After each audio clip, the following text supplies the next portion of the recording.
Stream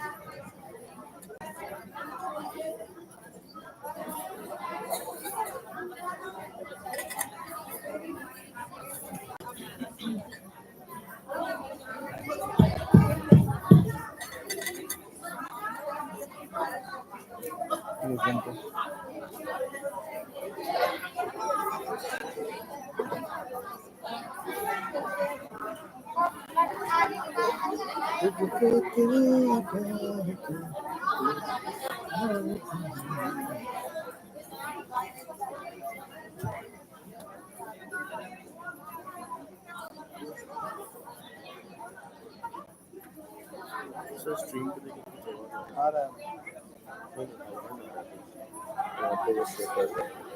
हाँ वो आवाज इसका अच्छा माइक ठीक है, म्यूट कर दो। नहीं ये दूसरा माइक क्या होगा।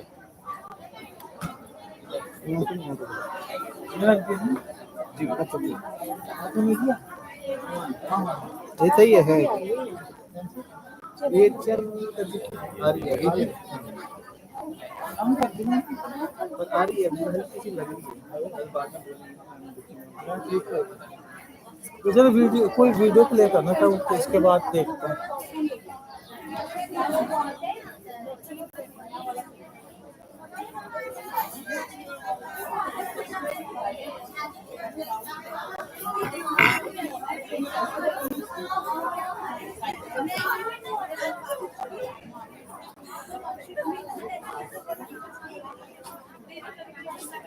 आवाज नहीं है है नहीं आवाज ओके ठीक है।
देखिए सर आवाज आ रहा है यहाँ पे माइक म्यूट है ये ले नहीं रहा ये ले रहा है कल भी शायद यही ले रहा था नहीं सर कल सेकंड टाइम पे तो ये वाला किया यूज हो रहा था। हेलो इसका पता hello hello hello hello hello hello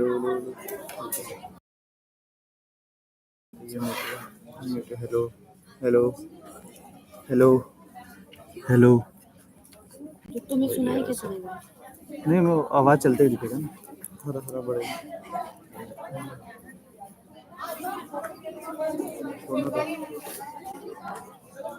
वो लिंक शेयर करो। लिंक कर दिया ये ना मतलब देखिए हमने कर दिया ना शेयर क्योंकि सबको नहीं मेरे पास नहीं। हेलो हेलो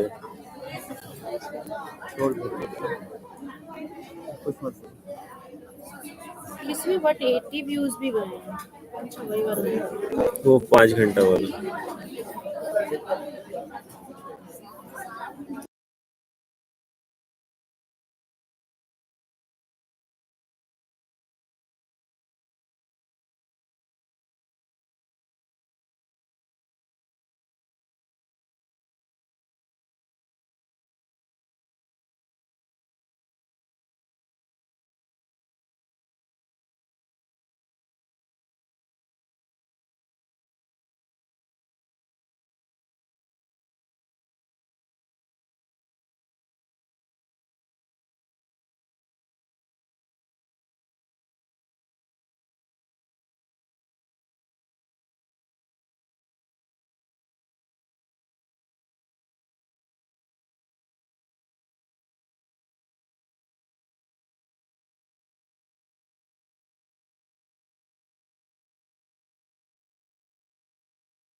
मैया पानी लहरिया मोही देहूता डूबी भासी मारा किया तोरे दिवाई सासु दुखायावरु नाना दुखाओ दिवाई किया तोरे का ताहो विदेश कौन दुखावा हेला कौन दुखारो नानी मोरे गंगा मैया सासु दुखायावरु नाना जादू करो गंगा मैया नानी मोरे का तारो विदेश को किया दुखाया को किया दुखारो चुपा खाए तिवाई चुपा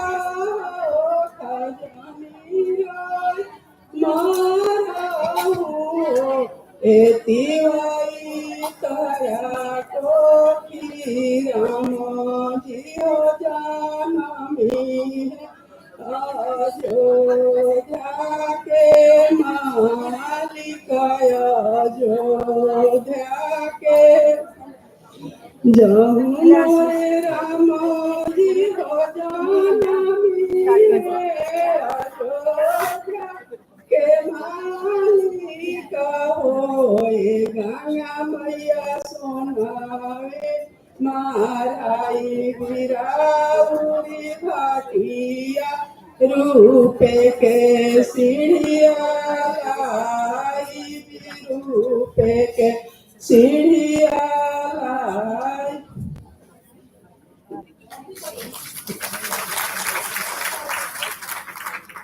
और क्या नहीं, बिल्कुल नहीं।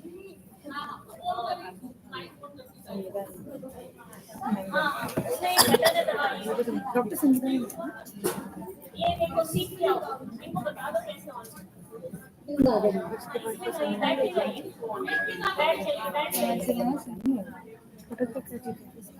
कर देगा ना 2-4 अच्छी फोटो आईफोन्स ऐसे कर टाइम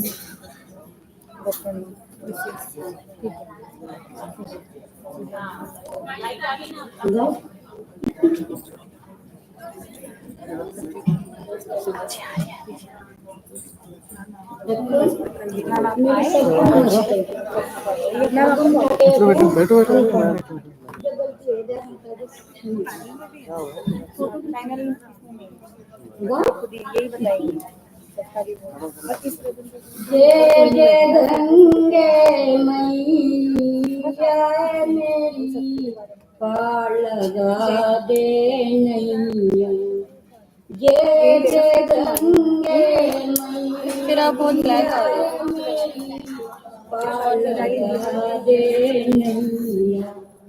काहे के कहिए पोर्ट्रेट में लेके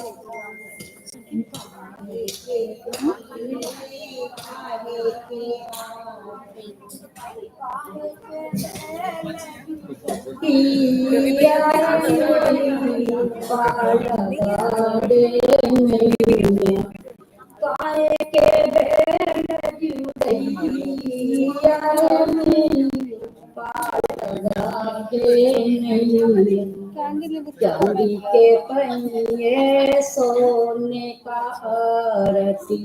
चांदी के पहिए सोने का आरती। गौ के बैल जुड़ैया बताना चाहिए था लगा दे अभी तो मैचिंग करके गौ के बैल जुड़ैया लगा दे नैया। जय जय गंगे मैया मेरी वाला दे नैया। कौन बैठैया कौन चलैया कौन बैठैया कौन चलैया कौन बने रखवालिया मेरी कौन बने रखवालिया मेरी पार लगा देने सीता बैठैया राम चलैया सीता बैठैया लक्ष्मण बने रखवालिया आ गया ये क्या तुम किसे देख रही थी ऐसे मुझे क्रॉप कर दो इसमें भी क्रॉप कर दो अच्छी फोटो बना जय जय गंगे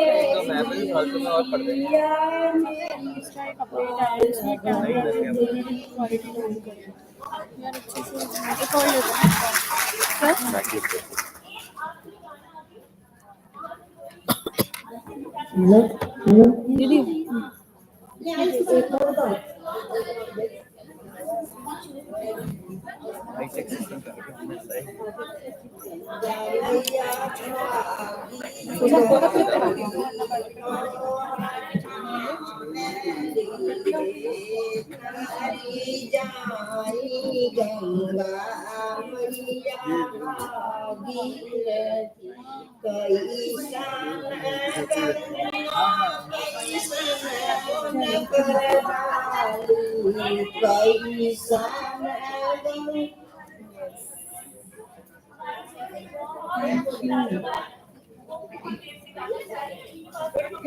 मेरा गढ़वाल दिखाती भाग्या मेरो गढ़वाल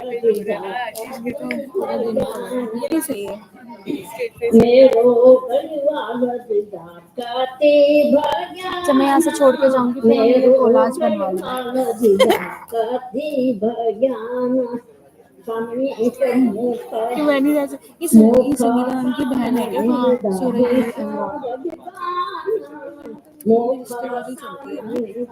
कृष्ण भगवान मेरो परिवार दिखाते भजाना मेरो परिवार दिखाते भजाना मुख सामने कृष्ण भगवान मुख सामने कृष्ण भगवान मेरा गरीबा की तेरा मेरा गरीबा की पेड़ रागा सुरई दिखा मेरा गरीबा गढ़वाल की बात कर रही हैं मेरा गढ़िया काते भगवान मेरो गढ़िया काते भगवान मेरो गढ़िया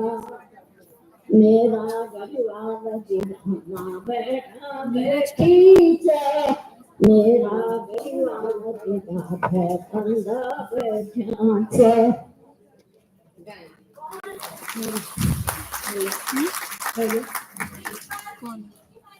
प्राप्त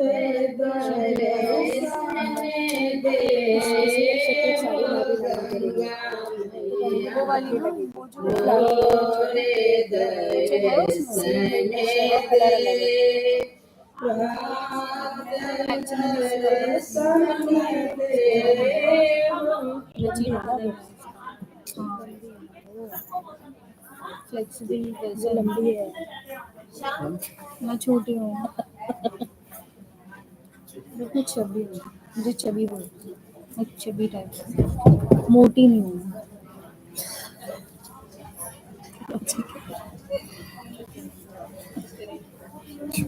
नमस्ते।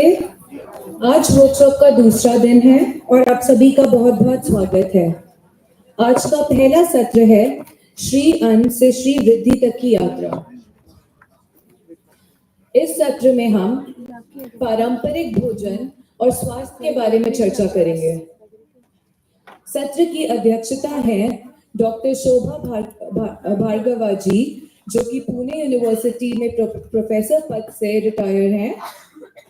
हमारी सह अध्यक्षता है डॉक्टर संगीता आंगम जी, जो कि WII NMCG प्रोजेक्ट में साइंटिस्ट और ट्रेनिंग कोऑर्डिनेटर हैं।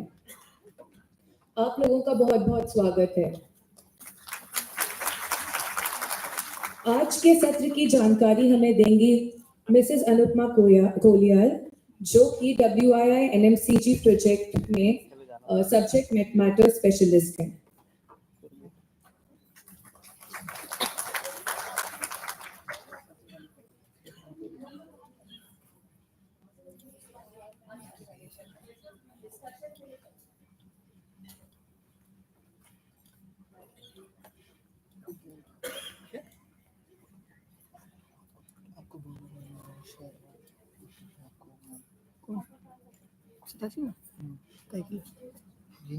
रिकॉर्डिंग के लिए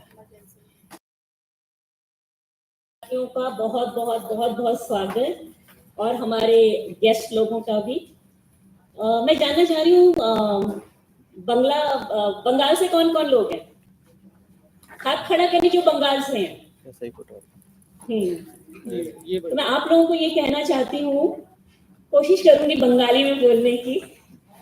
आमी बंगाली बहु दीदा ठाकुमा, बहुत बहुत स्वागत। आमी बोलनी चाहिए, आमी तुम्हाको भालोबाशे। सही है? रिकॉर्डिंग कर वो दादी लोग की। हाँ दादी। तो आज जो हम आज जिस बारे में बात करेंगे वो है दादी नानी की रसोई। अब दादी नानी की रसोई जो है, मुझसे ज्यादा आप लोग जानते हैं इसके बारे में, पर वो क्या है ना, मैंने 2-4 किताबें पढ़ ली हैं, तो जो मैंने ज्ञान अर्जित किया मैं आपके साथ वो साझा करना चाहती हूँ। कहीं मैं गलत होंगी तो मुझे रोक देना, ठीक है? अब जो बंगाल से आए हिंदी थोड़ा बहुत जानते हैं? हिंदी भूजन? हाँ बुझते पारे ना, बोलते पारे ना, बुझते पारे। Very good. ठीक है, तो आज हम बात करेंगे हमारी दादी नानी की रसोई के बारे में। कैसी थी हमारी दादी नानी की रसोई? इस रसोई का जो सबसे बड़ा हिस्सा था वो था मोटा अनाज। मोटा अनाज जिसको गरीबों का अनाज भी कहा जाता है। हाँ? अभी बताऊंगी आगे, आप तो मुझसे ज्यादा जानते हो। अभी आगे बताऊंगी। तो मोटा अनाज की अंग्रेजी क्या है? मिलेट। आप लोग सब याद कर लो, मिलेट क्या है? जब भी आप मिलेट सुनोगे या कई बार ही सुनोगे, बार बार सुनोगे, उसका मतलब हुआ मोटा अनाज। ये एक अंग्रेजी का शब्द है। अगर किसी को मेरा नाम नहीं मालूम है तो मुझे कई लोग मिलेट मैडम जानते हैं, तो आप लोग मिलेट मैडम के नाम से मुझे जान सकते हो। गांव में लोग मुझे मिलेट मैडम भी बोलते हैं, ठीक है? तो मेरा नाम याद कर लो, मिलेट। ये मोटे अनाजों का अंग्रेजी शब्द है। एक और अंग्रेजी शब्द है जो सबको आता है, आपको मालूम है कौन सा है? मालूम है किसी को? एक अंग्रेजी शब्द हेलो। हेलो सबको आता है ना बोलना? हर उम्र के इंसान को हेलो बोलना आता है। तो ये ऐसा ही एक शब्द है मिलेट, जो आप बार बार अभी खबरों में सुनोगे, आगे जाके सुनोगे। मैं जब ये बात करूंगी मिलेट के बारे में, मैं बार बार बात करूंगी, ठीक है? तो आज हम मोटे अनाजों के बारे में बात करेंगे। आज से 40-50 साल पहले, यहाँ तक कि 30 साल पहले तक जो है, दादी माँ नानी माँ के किचन में, रसोई में मोटा अनाज एक मेन खाना हुआ करता था, ठीक है? पहचानते हैं इसे? पहचानते हैं? कौन कौन पहचानता है? बाजरा क्या है? हाँ, जरी, जवार। हाँ, और बीच में है मंडुआ। मंडिया बोलते हैं जिसे, मंडुआ। गढ़वाल में इसको मंडुआ बोलते हैं, हिंदी में इसे रागी बोला जाता है। सब पहचानते हैं ना? ये मोटे अनाज है। ये क्या है? मिलेट है, ठीक है? आपस में बात ना करें, हम आगे जाते हैं। ये पहचानते हैं? पहचानते हो? सबसे पहले सावा, झगोरा बोलते हैं जिसे गढ़वाल में। दूसरे नंबर में है कुटकी सामक। ये गढ़वाल में नहीं मिलता है, उत्तराखंड में नहीं मिलता है, पर प्लेन्स में मिलता है। उत्तर प्रदेश में, बिहार में, मध्य प्रदेश में मिलता है, जिसको कुटकी सामक बोला जाता है, सामक के चावल, है ना। तीसरा है कंगनी। कंगनी को कौड़ी बोलते हैं गढ़वाल में, उत्तराखंड में। हाँ? नहीं, चीना आगे आएगा, अभी आगे आएगा। ये जो है, ये वाले अनाज, इनके बाहर छिलका होता है। जो हमने ज्वार, बाजरा और मंडवा देखा, उसमें छिलका नहीं होता, इस वाले में छिलका होता है। ये कोडो, कोडो कौन जानता है? मध्य प्रदेश से कोई है यहाँ पे? छत्तीसगढ़, मध्य प्रदेश, वहाँ एक और अनाज होता है जिसको कोडो बोलते हैं, जो पहला फोटो है जिसकी। बीच वाला जो है हरी कंगनी, शायद आपने सुना नहीं होगा हरी कंगनी का नाम, ये ज्यादातर दक्षिण भारत में पाया जाता है। तीसरा है चेना। चेना कौन बोल रहा था अभी? उत्तराखंड में जानते हैं लोग चेना, बिहार में भी जानते हैं चेना, जानते हैं ना आप सब लोग? चेना, ये सब जो है ये छिलके वाले अनाज होते हैं, इनके बाहर छिलका होता है। इनको खाने से पहले कूटना पड़ता है, ये मालूम होगा आप सब लोगों को, कई बार कूटा होगा आप लोगों ने, है ना।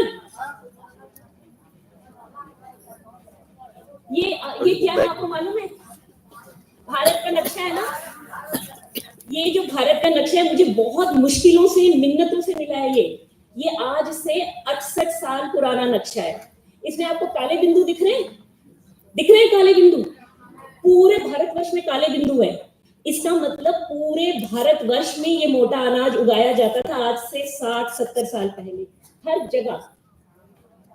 ठीक है, मणिपुर में भी है, नॉर्थ ईस्ट में भी है, हर जगह ये मोटा अनाज उगाया जाता था। ये नक्शा मुझे बहुत कीमती नक्शा है मेरे लिए। मैंने बहुत मिन्नतों से किसी से मांगा है कि मैं आप लोगों तक ये पहुंचा सकूं। और जहाँ लाल लाल दिख रहे हैं ना, नारंगी दाने जो हैं, वो है गेहूं। अब देखो, गेहूं सिर्फ पंजाब और हरियाणा में ही होता था पहले, और जितने हरा है बंगाल की तरफ और नीचे दक्षिण भारत की तरफ, हर एक बिंदु बता रहे हैं धान। तो ज्यादातर आप देखो 70% जो लोग थे उस जमाने में मोटा अनाज ही उगाया करते थे। पूरे भारतवर्ष में देखो कैसे फैला हुआ है। और इनको उगाने वाली, इस खेती की रखरखाव करने वाली थी हमारी महिलाएं। यही महिलाएं थी जो पूर्ण रूप से इनका रखरखाव करती थी। फिर क्या हुआ? उसके बाद एक नया दौर आया। आज से 60 साल पहले एक नया दौर आया जिसका नाम था हरित क्रांति। आपने सुना है हरित क्रांति के बारे में किसी ने? हरित क्रांति जब आई, हमारा देश जो है ना नया आजाद हुआ था, देश की आबादी बहुत तेजी से बढ़ रही थी। तो देश के आगे एक बहुत बड़ी चुनौती थी बढ़ती हुई आबादी का जो है पेट पालने की। तो इसलिए कृषि के उत्पादन बढ़ाना बहुत जरूरी हो गया, जिससे कि जो बढ़ती हुई आबादी है उसको पूरा खाना मिल सके, उसको भोजन मिल सके। तो हरित क्रांति के दौरान क्या हुआ? नई फसलें लाई गई, ऐसी किस्में लाई गई, चावल की, गेहूं की, गन्ने की, कपास की, मक्के की नई किस्में लाई गई जो कम समय में ज्यादा से ज्यादा उत्पादन कर सकती थी। बहुत, और इतना ज्यादा रसायन लाया गया, पेस्टिसाइड लाई गई, जहर लाया गया उन पे छिड़कने के लिए कि जिससे ज्यादा से ज्यादा उत्पादन किया जा सके। पहले कोई जहर को इस्तेमाल नहीं करता। फिर ये आज से ये बात को हो गए हैं 60 साल, तब जो है खूब जोर दिया गया, बड़ी बड़ी मशीनें लाई गई कि उत्पादन बढ़ाया जाए। पूरी जमीन में जहर छिड़का गया उत्पादन बढ़ाने के लिए। और जो कंट्रोल की दुकान, आप लोग जानते हैं, सब लोग कंट्रोल की दुकानें होती हैं, है ना। कंट्रोल की दुकान में चावल और गेहूं मुफ्त में बंटने लगा। चावल और गेहूं किसी जमाने में अमीरों का खाना हुआ करता था, सबको खाने को नहीं मिलता था। अब हरित क्रांति की वजह से इतना उत्पादन होने लगा कि कंट्रोल की दुकान में मुफ्त का मिलने लगा। हर इंसान, हर गांव, हर घर में जो है गेहूं और चावल पहुंच गया और लोग उसे खाने लगे। जब वो उन्हें खाने लगे, उन्हें भी अमीरों जैसा महसूस होने लगा। तो अब उनको जरूरत नहीं थी मोटा अनाज खाने की या उगाने की। अब उन लोगों को मोटा अनाज खाने में शर्म आने लगी थी, और उस मोटे अनाज को फिर गरीबों का अनाज बना दिया गया। ठीक है। और फिर क्या हुआ? इसी हरित क्रांति के दौरान बहुत सरकार ने जोर दिया, किसानों को बोला कि तुम ज्यादा से ज्यादा नकदी फसलें उगाओ, ज्यादा से ज्यादा धान उगाओ, ज्यादा से ज्यादा गेहूं उगाओ। ज्यादा से ज्यादा नकदी, खूब सारी योजनाओं के अंतर्गत उनको जोड़ा गया। तो अब क्या हुआ, हमारे जो किसान भाई थे उन्होंने मोटा अनाज हटा के नकदी फसल उगाना शुरू कर दिया, जिससे कि उनको पैसा मिले, और हमारी कृषि जो है बाजार के साथ जुड़ गई। बाजार के साथ जुड़ने का मतलब ये था कि अब हमारी जो खेती है औरतों के हाथ से निकल के मर्दों के हाथ चली गई। जब बाजार आ गया तो हमारी खेती औरतों के हाथ में नहीं रही, है ना। और मैं अभी एक चीज बताना चाहती हूँ, हरित क्रांति कोई विलन नहीं था, कोई गलत नहीं था। हरित क्रांति उस समय की जरूरत थी, क्योंकि भुखमरी थी देश में, उस समय की जरूरत थी। पर गलत पता है क्या हुआ, जो इसने दिशा ली, इसने गलत दिशा ले ली, गलत तरीके से ये लागू हुआ। अब जो है ना, कहते हैं ना, आपने कहावत सुनी है, लौट के बुद्धू घर को आए, सुने सुने है ना। और ये सुने, देर आए पर दुरुस्त आए, है ना। तो अब यही हुआ है हमारे साथ। इतने सालों बाद हमें फिर से अक्ल आ गई, हमें ये अक्ल आ गई कि ये अनाज हमारे लिए बहुत उपयोगी है, हमें इन्हें वापस लाना है। आपने सुना है पिछले साल मोदी जी बहुत बात कर रहे थे, मोटा अनाज, मिलेट की बहुत बातें हो रही थी। जो वर्ष अभी गया है 2023, उसमें पूरे विश्व ने मिलेट साल मनाया और मिलेट को बहुत बढ़ावा दिया, मिलेट के बारे में बहुत जागरूकता फैलाई, कई योजनाएं लाई गई जिससे मिलेट उगाए किसान लोग। तो जो गरीबों का अनाज था उसको श्री अन्न का नाम दे दिया गया। श्री अन्न माने ईश्वर का भोजन, और ये वाकई ईश्वर का भोजन है। क्यों इसको श्री अन्न का नाम दिया गया? इसलिए क्योंकि ये बात सबको समझ आई कि ये जो अनाज है ये पूरक है, ये अनाज वो सोना है जो तपती हुई धरती से उगते हैं, ये अनाज वो है जो हमारे शरीर के लिए बहुत अच्छे हैं। इसके बारे में डिटेल में हम बाद में बात करेंगे, मैडम बताएंगी। जो हमारे शरीर के लिए बहुत अच्छे हैं, जो हमारे पर्यावरण, हमारी पृथ्वी के लिए बहुत अच्छे हैं, और हमारे किसान भाइयों के लिए बहुत अच्छे हैं। क्यों है ये अच्छे? आपको मालूम है कितनी गर्मी हो गई इस साल, सबने देखा ना कितनी गर्मी हो गई, जलवायु बदल रही है, कितनी गर्मी हो रही है, हमारे पानी के स्रोत जो है धीरे धीरे सूख रही हैं, नदियां सूख रही हैं, पानी की कमी हो रही है ना। ये अनाज ऐसे अनाज हैं जो ईश्वर ने बनाए हैं कि ये आपको कभी भूखा नहीं मरने देंगे। ये अनाज आपकी बंजर भूमि में उग जाते हैं, सूखी भूमि में उग जाते हैं। इस अनाज को उगाने के लिए आपको पानी की ज्यादा आवश्यकता नहीं है। आपको पता है जितना धान में एक साल में पानी लगता है धान उगाने में, उतने में 21 वर्ष में आप जो है इस अनाज को उगा सकते हैं। 21 साल तक का पानी धान में एक साल लगता है। समझ आई मेरी बात? आई समझ आपको? इतना पानी लगता है धान उगाने में, उस पानी को अगर आप बचाएंगे तो आप 21 साल तक इस अनाज को उगा सकते हैं। ये हर तरह की धरती में उग जाते हैं। इसको उगाने के लिए आपको किसी तरह की पेस्टिसाइड की आवश्यकता नहीं है। जिस जमीन में ये अनाज उगते हैं वो जमीन बहुत उपजाऊ हो जाती है, क्योंकि इनके जड़ों में एक कीटाणु होता है जो जमीन को उपजाऊ बनाता है। ना केवल ये, इनके साथ ये होता है आप कई और फसलें लगा सकते हैं। जैसे गढ़वाल में, उत्तराखंड में 12 अनाज का रिवाज था ना, 12 अनाज।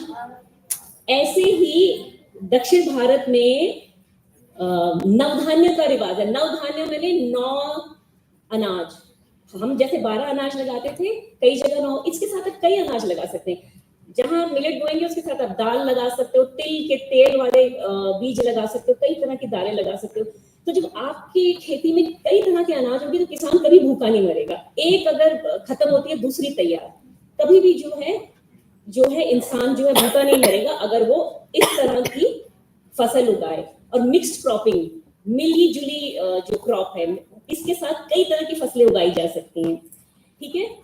और एक और चीज इनके ये है कि अगर जो खासकर जो छिलके वाले अनाज हैं, छिलके वाले अनाज हमने देखा था, कंगनी हो गया, सांवा हो गया, जिसको झंगोरा बोलते हैं, वो आप 40-50 साल तक रख सकते हो, उस पर कभी कीड़ा नहीं लगेगा, वो अनाज कभी खराब नहीं होते।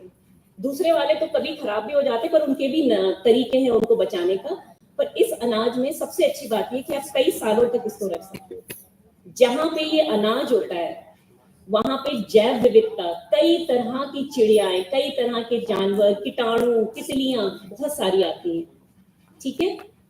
तो ये बात अब सबको समझ आ गई कि अब ये ना गरीबों का अनाज रहा है, ये गरीबों का अनाज है ही नहीं। 200 रुपए किलो मिल रहा है, इतना महंगा हो गया है। तो ये अब श्री अन्न है, तो इसलिए सबको उगाना, ये बात सबको समझ आ गई है कि ये भविष्य की फसल है, ये जीवन बीमा है हमारी सेहत का, ये जीवन बीमा सुना है ना आपने, बीमा कराते हैं जो हम लोग, तो ये जीवन बीमा है हमारी फसलों का। तो इसलिए सरकार इस फसलों को उगाने के लिए बहुत बहुत प्रोत्साहन दे रही है। और आप सब लोग जानते हैं, आपने खाया हुआ है ये सब, क्योंकि हमें इसके बारे में, ये हमारे पृथ्वी के लिए बहुत लाभदायक है, हमारे पानी के स्रोतों के लिए बहुत लाभदायक है, हमारी नदियों के लिए ये सही फसल है। तो इसलिए हमने क्या किया, अपने गंगा प्रोजेक्ट में भी हमने मिलेट को जोड़ा। इस दौरान हम क्या करते हैं, जो गंगा के तट पे बसे हुए गांव हैं, वहां पे हम मिलेट उगाने के लिए जागरूकता पैदा करते हैं लोगों में। उसके अलावा हमने किसानों को प्राकृतिक तरीके से मिलेट उगाने की जो है ट्रेनिंग दी है। उनको बताया जाता है कि मिलेट कैसे उगाना है, और उसको हम जो है, उनको जो एक्सपर्ट्स हैं हमारे प्राकृतिक खेती के, उनको बुला के इन लोगों को ट्रेनिंग देते हैं। दूसरे हमने एक आंदोलन चलाया, एक अभियान था ये, बीज के बदले बीज का। इसमें हम क्या करते थे, प्लीज लोग बात ना करें सब समय, तो जरा ध्यान दीजिए प्लीज। तो बीज के बदले बीज में हम लोगों ने क्या किया, हम लोगों ने मुफ्त के बीज, जहां जहां हम काम करने जाते थे वहां हम लोग बीज बांटने लगे। और बीज हम किसके बांटते थे, मिलेट के बीज बांटते थे। और उसका नतीजा ये हुआ कि ये राधिका है, ये उत्तरकाशी की है, इनके गांव में 20-25 साल के बाद पोणी यानी कि टंगनी उगाया गया। 20-25 उत्तराखंड में ये हमेशा उगाया जाता था, अब विलुप्त हो गया था। सिर्फ इस प्रोजेक्ट के बदौलत इसमें 20-25 साल के बाद ये वापस लाया गया। और तो और, मैं प्रकाश है, प्रकाश इधर चलिए, ये दादी माँ नाना जी नहीं है, ये युवा है, आज का युवा। हाँ, ये हमारा बच्चा है जो हमारे प्रोजेक्ट में है। इसने पिछले साल हमने जब बीज बांटे, इसने अपने घर में लगाए और वो फेल हो गए, उगे नहीं। इसकी मम्मी ने इसको बहुत डांटा, इसको बहुत डांट पड़ी कि तूने खेती की जगह जो है वेस्ट कर दी और बीज जो है उगे नहीं। पर ये बिल्कुल दृढ़ निश्चय था, बिल्कुल इसने इस बारी क्या किया तुमने, हाँ, इसने नया बीज मंगाया टीरी से। अब बीज मिलना भी बड़ा मुश्किल है। हाँ,